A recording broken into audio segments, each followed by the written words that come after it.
Hi, boys and girls. We're going to continue reading Magic Treehouse, Dinosaurs Before Dark. Our learning target for today is I can ask and answer questions in a text.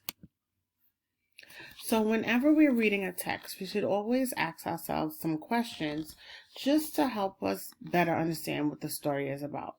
We can ask ourselves what the story is mostly about, who's telling the story, why are we even reading this story, who are the characters, what type of text it is. Asking questions always helps us to get a better understanding of what the story is about. So today we're going to start with chapter 5, Gold in the Grass. Go, go, said Jack. He threw his notebook into his pack. He pushed Annie toward the rope ladder. Bye, Henry, she said. Go, said Jack. He gave Annie a big push. Quit it, she said, but she started up the ladder. Jack scrambled after her.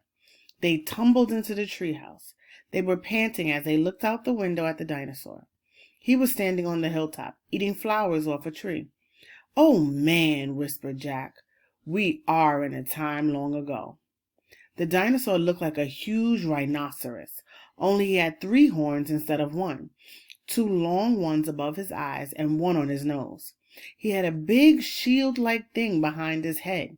Triceratops? Said Jack. Does he eat people? Whispered Annie. I'll look it up. Jack grabbed the dinosaur book. He flipped through the pages. There, he said. He pointed to a picture of a Triceratops. He read the caption. The Triceratops lives in the late Cretaceous period. This plant-eating dinosaur weighed over 12,000 pounds. Jack slammed the book shut. Just plants, no meat. Let's go see him, said Annie. Are you nuts, said Jack. Don't you want to take notes about him, asked Annie. We're probably the first people in the whole world to ever see a real live Triceratops. Jack sighed. She was right. Let's go, he said. He shoved the dinosaur book into his pack. He slung it over his shoulder and started down the ladder. On the way down, Jack stopped. He called up to Annie. Just promise you won't pet him. I promise. Promise you won't kiss him. I promise. Promise you won't talk to him. I promise. Promise you won't. Go, go, she said. Jack went. Annie followed. When they stepped off the ladder, the pteranodon gave them a kind look. Annie blew a kiss at him. Be back soon, Henry, she said cheerfully. Shh, said Jack, and he led the way through the ferns, slowly and carefully. When he reached the bottom of the hill, he kneeled behind a fat bush. Annie knelt beside him and started to speak. Shh! Jack put his fingers to his lips.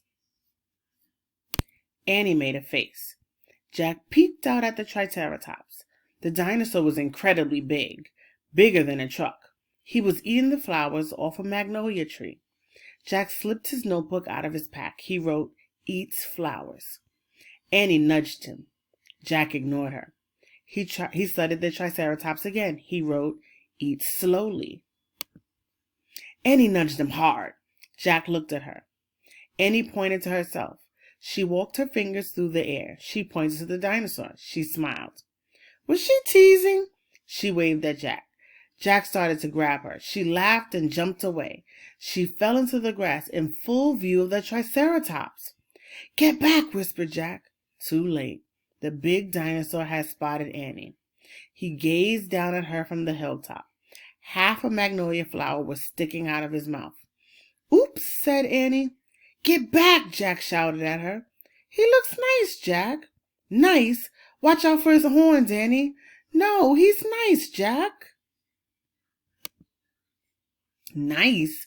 But the Triceratops just gazed calmly down at Annie.